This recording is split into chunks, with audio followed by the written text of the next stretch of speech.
She was 6 years old the day they let her into the hall, and she was the last child ever to sit at that table. Nobody built tables like that anymore, not even then. The chair she climbed into stood taller than her own father. The plate set in front of her was wider than a wagon wheel, and the man who lifted her onto that seat leaned down, put his mouth close to her ear, and told her one thing she was never allowed to repeat. She kept that promise for 70 years. Then, dying in a narrow bed in the winter of 1955, with her granddaughter holding a cup of water to her cracked lips, she finally broke it. What she said in that room does not appear in any history book. You will not find it printed in any museum placard. But the 3 people who were there wrote it down that same night, in 3 separate hands, and their accounts agree almost word for word. And once you hear it, the buildings you walk past every single day start to look very different. This is the story of Adelina Renner. I have to pause here for a second, because what I just described, that is one case from a much larger pattern. There are 35 documented cases in a document I put together. Different cities, different decades, different types of evidence. Every single one follows the same sequence: discovered, documented, acquired, disappeared. I could not fit all of it into a video. It's in the pinned comment below. Find it before we continue. The last child at the giant's table, and the single sentence she carried to her grave for 7 decades because a grown man in a room full of impossible furniture told her that repeating it would get people killed. To understand how a 6-year-old girl ended up in that room, you have to understand the world she was actually born into. And that world is not the one you were handed in school. Adelina came into the world in 1879 in a grey port city on the northern rim of the continent. Her family were not wealthy. Her father hauled freight off the docks, and her mother took in laundry from the houses up on the hill. By every ordinary measure, Adelina should have grown up, married a dockhand, buried her parents, and vanished from the record like almost everyone does. Working people in 1879 did not leave paper trails. They left gravestones, if they were lucky. But Adelina's city was strange, and everyone who lived there knew it, even if nobody said it out loud. The people were small and the buildings were enormous. Not enormous the way we mean a tall office block. Enormous in a way that made no sense for the number of people who lived there. There were domed halls 300 feet across in a town of maybe 40,000 souls. There were doorways cut for something twice the height of a man, and the townsfolk had built little wooden staircases inside them just to reach the ordinary latches they had installed at their own height. There was a canal system, cut in stone, running under half the old district, and no living person could tell you who had dug it or why the stones fit together so tightly that a knife blade would not slide between them. The official answer, when anyone bothered to give one, was that the old city had been built by a forgotten guild of master masons who died in a plague. That is the answer Adelina's schoolteacher gave. It is also the answer that falls apart the moment you look at it, because master masons leave records.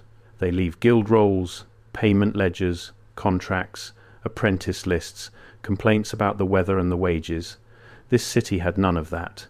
The buildings were simply there, the way mountains are there, older than memory, credited to no one, maintained by people who plainly had not built them and did not fully understand them. Adelina's father used to say that the town lived inside the ribs of something that had died long before any of them were born. He meant it as a joke. Later, she would decide he had been closer to the truth than he ever knew. Now, here is where the ordinary story bends. In the spring of 1885, men came to the city. Not soldiers, not tax collectors, not the sort of officials the dock families knew to fear. These men wore plain dark coats, and they carried papers with a seal nobody recognized, and they went building by building through the old district, making an inventory.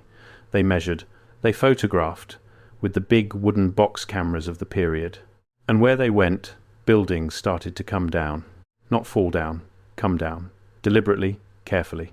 Stone by stone, catalogued and crated, and loaded onto barges that left in the night and did not come back empty the way trade barges do. The men called it a survey. The townsfolk called it a robbery they were not allowed to name, because the first family who objected too loudly to the removal of the grain haul found their eldest son pressed into a work gang and shipped somewhere none of them could follow. So the city learned to be quiet while its own bones were carried away. And in the middle of all this, for reasons Adelina never fully understood, one of the dark-coated men noticed her. She was playing near the water when he stopped. He crouched down to her height, which grown men in that era almost never did with a laundress's daughter, and he asked her whether she could keep a secret. She said yes, because she was 6, and that is what children say. He asked her whether she was afraid of big rooms. She said no, because she had grown up inside them. And he told her that in 3 days there would be a supper in the great hall, the biggest of all the buildings, the one with the copper dome that had gone green with age, and that a child was needed, not for work, for the table. Her mother did not want to let her go. Her father, who understood exactly how little choice poor people had when men with sealed papers made requests, told his wife to comb the girl's hair and to keep her mouth shut about it afterward. And so, on a cold, clear evening in 1885, Adelina Renner was walked up the hill, through a doorway built for something enormous, into the last supper ever held in the great hall of her city. What she saw inside she described the same way for the rest of her life, and the description never wavered, not as a child, not as a grown woman, not as a dying old lady 70 years on. The hall was lit, but not by lamps. She was very clear about this, and it is the detail that made grown men stop taking notes and stare at her. There were no candles, no oil lamps, no gas fittings, which her city did not yet have anyway.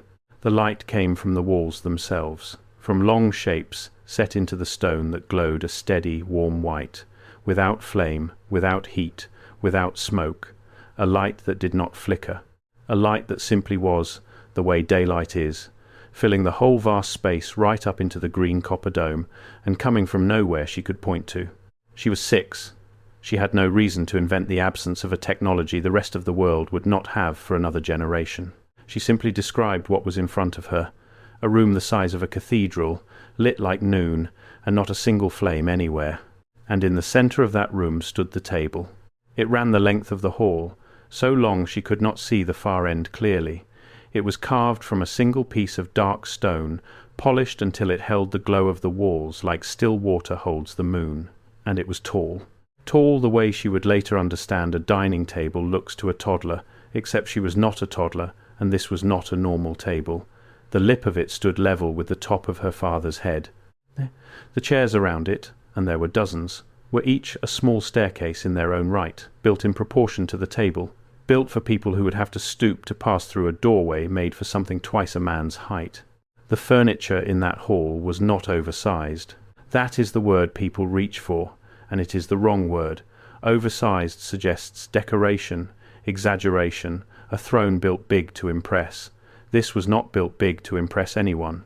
This was built to the correct size for the people it was meant to hold. It was ordinary furniture. The people were the extraordinary part. Adelina was lifted into one of those chairs by the man who had found her by the water. It took him real effort, she remembered, the way it takes effort to lift a child onto a high wall. She sat with her legs straight out in front of her because they did not reach the edge of the seat. The stone tabletop was above her chin, and down the length of that impossible table, in every one of those enormous chairs, sat the last of them. She was always careful about this part, because she knew how it sounded. She never used the word giant when she was a child. Children do not think in categories like that. She said the tall people, the long people, the old family. She said they were quiet and gentle, and that they moved slowly, the way very large animals move slowly, not from weakness, but because nothing in the room was a threat to them, and they had nothing to hurry toward. She said their faces were kind and terribly sad. She said one of them had hands so large that when a woman down the table reached to steady a fallen cup, her palm covered the whole vessel the way an adult's palm covers a thimble. And she said the food was strange, and there was too much of it, and nobody was eating. That is the detail the men wrote down twice, underlined. A table groaning with food, in a city where dock families counted potatoes, and the tall people were not eating. They were sitting. They were waiting. It was not a feast, it was a wake. And little Adelina Renner had been carried up the hill and set in a chair to be part of it, and she did not yet know why. Before we go further into that room, we have to talk about the money, because this is where the story stops being a ghost tale and starts being about something that reaches right into your pocket today. Everything you have been taught about the last few centuries of history rests on one quiet assumption. The assumption is scarcity, the idea that there has never been enough. Not enough food, not enough shelter, not enough warmth, not enough power to go around, and that all of human history is the grim story of too many people fighting over too little. Every economics textbook opens with it. Scarcity is called the founding condition of the entire field. Unlimited wants, limited means. That sentence is printed in the first chapter of nearly every economics book ever written, and almost no one stops to ask whether it is actually true or whether somebody needed it to be true. Because look at what Adelina described. A hall the size of a cathedral, lit for free by the walls themselves, heat with no fire, light with no fuel. Buildings that stood for centuries with no visible record of who paid for them, because maybe nobody paid for them in the way we mean. Maybe they were built in a world that did not run on debt, because it did not run on scarcity, because the thing we spend our whole lives chasing had already been solved and then, very deliberately, unsolved. Think about what free energy actually breaks. If your walls give light and your floors give warmth and it costs you nothing and no one, then the fuel does not need to be dug, so no one owns the mine. The power does not need to be sold, so no one owns the meter. And a man cannot get rich standing between you and something you can simply have. Abundance is the one thing that a certain kind of power cannot survive. You cannot charge rent on air. You cannot put a debt on sunlight. A world that has solved scarcity is a world where the men in the dark coats have no leverage at all. So what do you do, if you are those men, and you inherit a world that has quietly beaten the problem your whole authority depends on? You take it apart, stone by stone. You crate the impossible light and you barge it away in the night. You write plague and forgotten masons into the school books. You install gas fittings and coal furnaces and meters, and you sell people the fire their grandparents never needed, and you call it progress. And within 2 generations nobody remembers that the walls of the Great Hall ever glowed on their own, because everybody who saw it has been told, very firmly, never to repeat it. That is the world Adelina was sitting in the middle of. The changeover. The exact hinge of history where abundance was being physically dismantled and hauled off, and scarcity was being installed in its place, brick by brick, meter by meter, and written up afterward as the natural order of things. And if that sounds too neat, ask yourself a plainer question. Where did the money come from? Not the coins in your hand, the idea of it. The entire architecture of debt that the modern world runs on was assembled as a working system. In almost exactly this window of history, the central banks, the permanent national debts, the quiet shift from money you could hold in your fist to money that a bank simply writes into being and then charges you interest to borrow back. All of it was locked into place across the same handful of decades that Adelina's city was being carried away on barges in the dark. That timing is never taught as connected, because the people who decide what gets taught have no reason on earth to connect it for you. But stand back far enough, and the shape is impossible to miss. In the space of a single century, humanity went from buildings no one could account for, standing free and paid for by nobody, to a world where you are born already owing, where the ground under your feet is mortgaged before you can even walk on it. You did not drift into that world by accident. Somebody built it. The same patient hands, the same dark coats that unbuilt the hall. The supper was the funeral of the old economy, and she was the child brought in to witness it, because someone at that table had decided that the truth needed to survive in a form too small and too poor, and too easily dismissed for the dark coats to bother destroying. They put a plate in front of her. She did not eat. One of the tall people, an old man up at the head of the table with a beard like grey rope and eyes, she said, were the colour of wet slate, watched her for a long time. And then he began, very slowly, to talk to her. He talked the way you talk to a child you are trusting with something far too large for them, patiently and plainly and without a single lie. He told her that the world she was going to grow up in would be a smaller world than the one she was sitting in tonight, and that it would tell her the small world was the only world there had ever been. He told her that people would light their homes with fire and pay for the privilege, and that they would think this was clever. He told her that she would hear, all her life. Before I go further, that document in the pinned comment.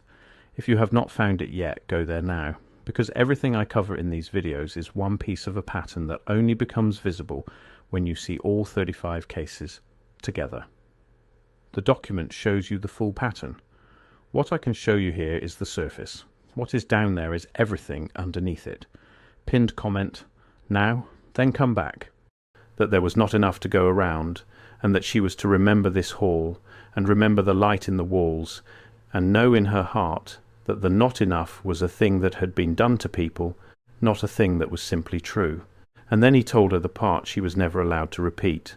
We are going to come back to exactly what he said, because to understand why it terrified 3 grown men badly enough to swear a 6-year-old to 70 years of silence, you first have to understand what happened to the hall, and to the city, and to the tall people, in the weeks after that supper. You have to see the erasure actually happen. Then the sentence lands the way it landed on the men who first heard her repeat it in a farmhouse kitchen in 1955, and made one of them go outside and be sick in the snow. The great hall came down that summer. Adelina watched it from the hill above the docks. It did not come down like a demolition. There was no crowd, no ceremony, no cloud of dust. The dark-coated men worked it in silence over many weeks, and the first thing they took, before any of the stone, was the light. She saw them carry the long, glowing shapes out of the doorway on padded stretchers, wrapped in dark cloth, still faintly shining through the fabric like something alive that did not want to be moved. Once the light was gone, the hall went dark inside for the first time in longer than anyone could count, and after that they took the walls. The tall people she never saw again. Not one of them. Where dozens had sat at that table, there was simply, afterward, no one. No graves that anyone could find. No bodies carried out. The old family, the long people, the last of whatever had built her city, and lit it and left it, were there on a cold evening in 1885, and then they were not there, and the school books had never admitted they existed in the first place. So there was no space in the official world for anyone to even ask where they had gone. And here is the part that should chill you. The city forgot. Fast. Unnaturally fast. Within 10 years, the green copper dome was a story old men told badly and young men laughed at. Within 20, the canals under the old district were credited to the plague masons again. The buildings were just old buildings, and the gas company had wired the whole town and was sending bills, and everyone paid them, and no one, not one single person, stood in the street and shouted that their grandmother remembered when the walls gave light for free, except Adelina, who had been made to promise she never would. She married. She had children. She moved inland, away from the port, to a farming region where nobody knew her and nobody knew the city, which she came to understand was probably the point of her having been chosen at all. A poor girl, married off, moved far away, keeper of a secret she was too frightened and too ordinary to ever be believed about even if she broke it. The perfect vessel. Trusted precisely because no one would ever listen to her. But she did not forget. That is the thing about being the one who was told. She spent 70 years walking past buildings that were too grand for the towns they stood in, lighting lamps she resented, paying bills she knew in her bones were a kind of theft, and saying nothing. She raised children in a world of not enough, and she watched them accept it as the water accepts the shape of the jug, and she said nothing, because a man with slate-coloured eyes had told her that saying it would get people killed, and she had seen enough of what the dark coats did to disobedient families to believe him completely.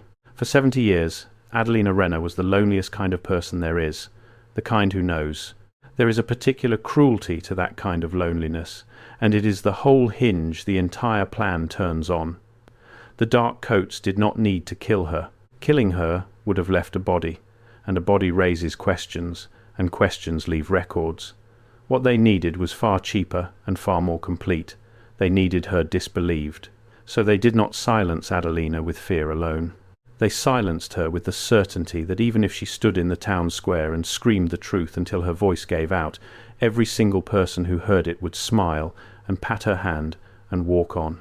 Because the world had already been rebuilt around her into a shape where her truth had nowhere to land. That is the real genius of it. You do not have to destroy a witness if you have already destroyed the ability of anyone to hear her. Adelina understood this by the time she was a grown woman, and she stopped trying.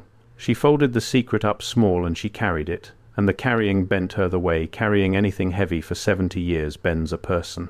Her own children thought she was simply a quiet, sad, old-fashioned woman who resented paying for the gas. They had no idea they were living under the same roof as the last honest witness to the largest theft in the history of the world. Now, you are right to be skeptical. You should be. A dying woman's story, 3 handwritten accounts, a city that may or may not be findable on a map. If that were all there was, this would be a sad and strange family legend and nothing more.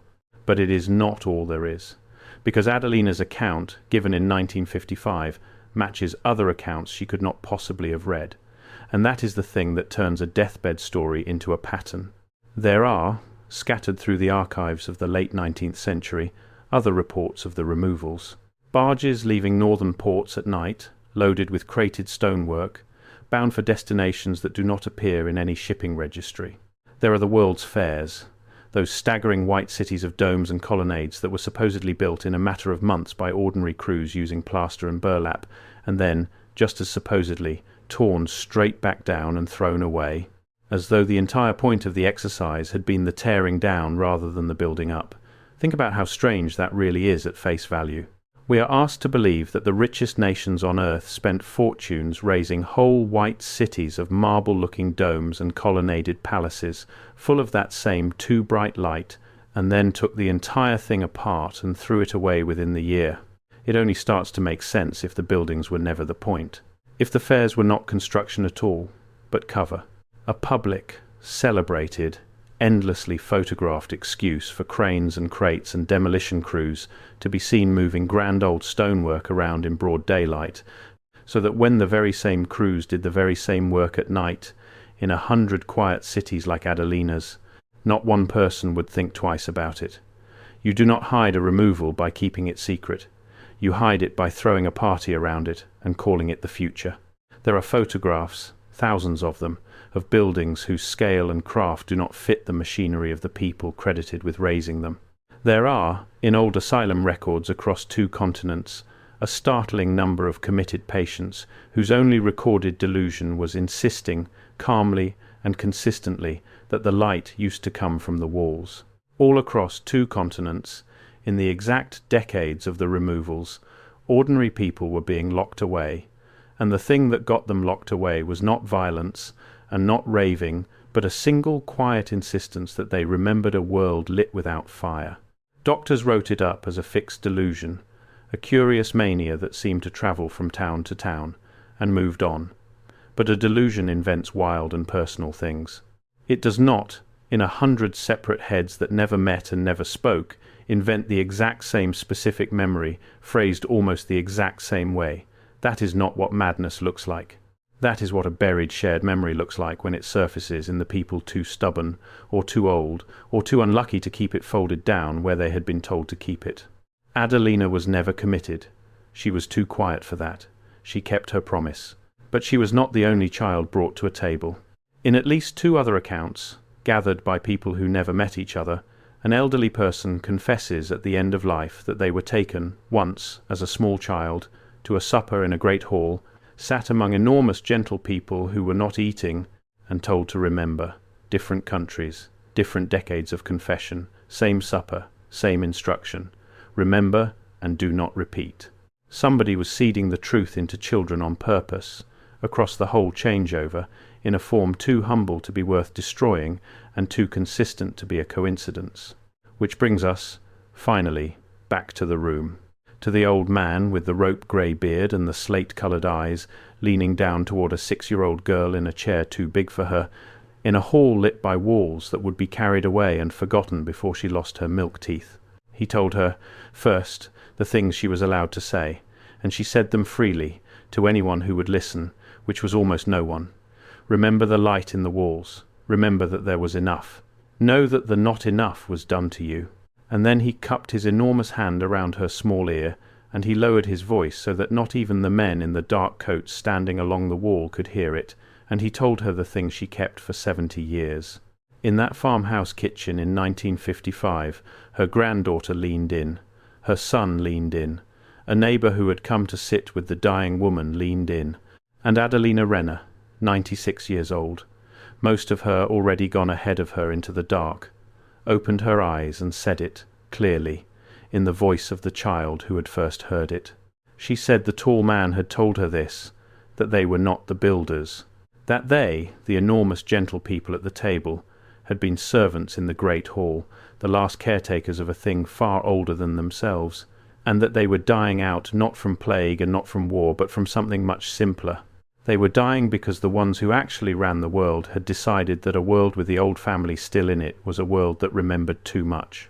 And the old man told her that the people who made that decision, the ones who sent the dark coats, the ones who took the light and installed the meters and wrote the school books, those people were not tall and were not gentle and had not gone anywhere at all.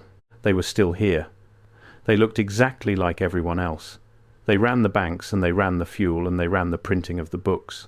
And the one thing she must never repeat, the sentence that would get people killed, was not a description of the old world at all. It was a description of the new one. He told her that the men who dismantled abundance and sold the world scarcity had not finished their work in 1885, that the taking apart would go on for lifetimes, quietly, in plain sight, 1 meter and 1 debt, and 1 forgotten grandmother at a time, and that anyone who pointed at it directly and named it out loud would be treated exactly the way her city had been treated. Catalogued, crated, carried off in the night, written out of the record as though they had never been there at all, not because the secret was fragile, because it was still operating. She was not being sworn to protect a memory. She was being warned about a machine that was still running. That is why 3 grown men in 1955 wrote down the same account in 3 separate hands the same night. That is why one of them went out into the snow and was sick, not because an old woman had described giants. People can laugh off giants. He was sick because she had described, in the plain words of a frightened child, the exact shape of the world he was standing in, and the meter on his own wall, and the bill in his own coat pocket, and the schoolbook his own children were reading, and every single one of them fit. Adelina Renner died 4 days later. She is buried inland, under a small stone, in a country churchyard where no one ever comes.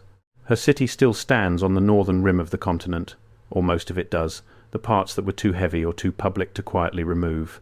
The Great Hall is a car park now. There is a plaque. The plaque credits a guild of master masons, all of whom died, it says, of plague. And the light in your room, the one you are looking at this on, runs off a meter. Someone owns the fuel. Someone owns the wire. Someone sends you a bill every month for the privilege of not sitting in the dark, and you pay it the way Adelina paid hers, the way her children paid theirs, because everyone knows there is not enough to go around, and never has been. Everyone knows that. It is printed in the first chapter of the book. But a 6-year-old girl sat at a table built for people twice her father's height, in a hall lit by nothing, in a city no one built, and an old man with slate-coloured eyes leaned down and told her the not enough was a thing that had been done to her. She kept it quiet for 70 years. The question the story leaves you with is not whether you believe her. The question is simpler, and it is harder, and it is the one the old man was really asking when he cupped his hand around that little girl's ear. Now that you have heard it, now that you know, how long are you going to keep it quiet too?